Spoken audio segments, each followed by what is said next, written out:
Howard the Duck. Oh my god.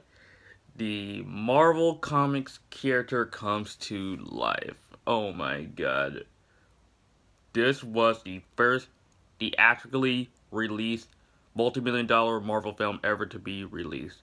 That's right. Before X-Men, before Spider-Man, before Iron Man, before the Avengers, heck, even before Ant-Man. This was the very first multi-million-dollar Marvel comic book film to ever to be released. And oh my god, is this movie amazing. This Howard the Duck is one of my all-time guilty pleasures. Yes, I am aware that this movie is god-awful. I'm aware that this is a terrible movie, but for some reason, I just love this movie so much that it's an all-time guilty pleasure. And I know a lot of people say that this is considered to be one of the worst movies ever made. And I'm just like, a movie about a talking duck from outer space crashing down to Earth, going on misadventures with a 80s rock star chick, considered to be one of the worst movies ever made based on a Marvel comic, which is also as silly and wacky and zany as this movie. I mean, my goodness, people go overboard when they talk about how this is one of the worst movies ever made.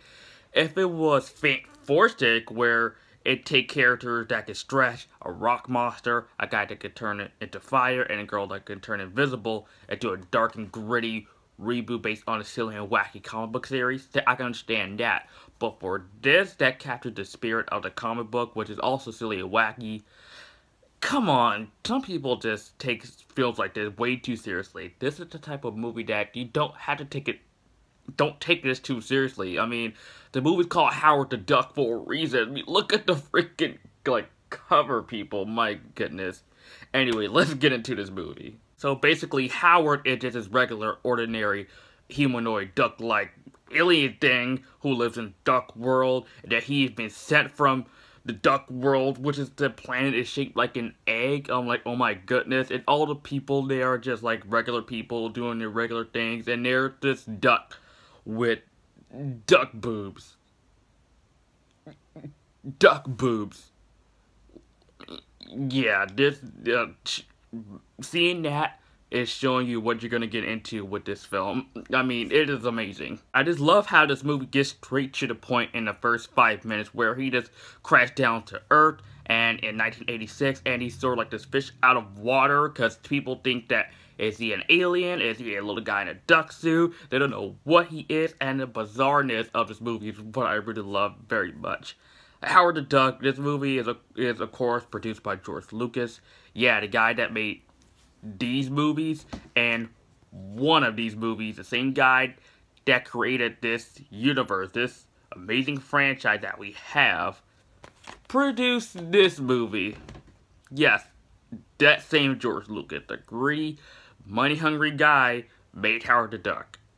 Which is really made a lot of sense when you rewatch episode 1 and 2. It really does. What I really love about this movie so much is how the humans, how they interact with Howard in this movie, especially the scene when he get off the bus and the guy was pointing at Howard saying, "That's a duck! That's a duck, man!" That scene alone, I crack up so hard every time I watch that scene. Because I remember seeing this movie on Netflix when I was like 11 or 12 years old, and even when I was a kid, I was like, wow, this movie just, woo, this movie is something else. That's what I just love about this movie, that it's sort of misunderstood for me. And what I mean by misunderstood is that deep down inside, there is actually a good movie in here. I mean, you have a good concept from the comic book. You have a pretty decent cast, and Ed Gale as Howard in a duck suit, which honestly doesn't look very terrible to me. I don't see why people crap on Howard's design in this movie. This is how close you would get to Howard in a live-action movie, other than his cameo in Guardians of the Galaxy in the end credits and in Guardians of the Galaxy Volume 2. That's as close you can get to Howard in a live-action movie, and it doesn't look like pretty bad to me. And I feel that if George Lucas didn't go balls to the wall with this movie and a director, this movie would have been pretty decent. For me, personally, I don't know about any others, but for me, this movie would have been at least one of those 80s movies where, like Short Circuit or Critters or any other weird 80s movies where you look back at it and say, hey, that was a pretty fun movie. Like, I enjoyed it. And when I mean this movie goes balls to the walls crazy, it goes balls to the walls crazy with Lea Thompson trying to get it on with Howard and his iconic, memorable scene, which I love very much. And even as a kid, I was like, wait, what in the world? This is promoted like bestiality right here. Like, my goodness, if people are okay with Belle trying to screw the Beast in Beauty and the Beast and many versions of that story, then people should be fine with this. But I mean, like, oh my god, is this scene just... That scene is just amazing, like, just to watch. Like, if you guys want to watch a bad movie scene, just look at this. Oh my god, Howard the Duck. Tim Robbins' character, who are trying to imitate all of these duck nerds, like, Howard. It's cringy, I will admit, that is cringy. And Jeffrey Jones' character, Jennings, who, after we only see about 2 scenes with him, all of a sudden, he's possessed by the alien monster, which his character was the one that brought Howard down to Earth, and they try to get him back to his home planet, but all of a sudden, after 2 scenes we've seen him with, he's possessed by this alien creature, which is stop motion effect, makes the 90s It movie looks masterful, and when he's possessed by the alien monster thing, he sounds like a mix of Cobra Commander mixed with Reagan. And his look design, I'm like, my god. I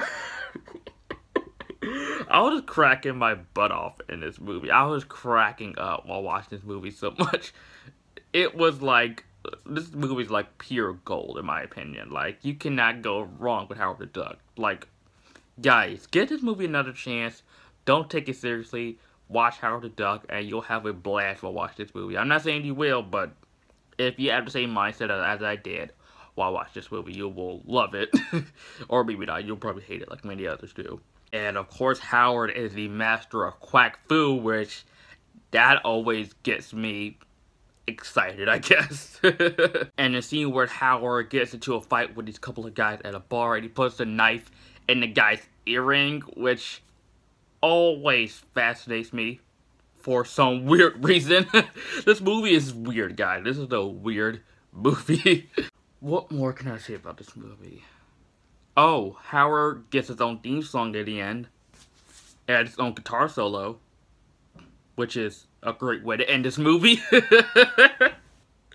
If you had the right mindset for this movie, if you're just like having a group of friends with you on a Friday or Saturday night, and you're drunk or high, this is the perfect movie to watch. It just don't take this movie very too seriously, because if you have that type of mindset, which I didn't by the way when I rewatched this movie last night, it's a guilty pleasure. Howard the Duck is one of my all-time guilty pleasures when it comes to like movies and comic book movies in general, which by the way, I'm reviewing most Marvel movies I haven't reviewed yet leading up to Infinity War in May, or April 27th, I should say, because they changed the release date, which is awesome, so yes. And with that being said, be on the lookout for my review of the 1990 Captain America movie.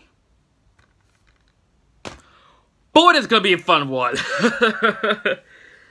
But anyways, guys, thank you so much for watching. Here's hoping to an MCU Howard the Duck movie. Fingers crossed. And let me know what you think of the 86 Howard the Duck movie in the comment section down below. Tell me why it's one of the worst movies you've ever seen in your life. Like, why? I don't think you can go that far with a movie like this. Or tell me why you think this movie's awesome. I'd love to hear your thoughts. But anyways, guys, if you're new to my channel and if you like this video, like, comment, subscribe, and I'll see you guys next time.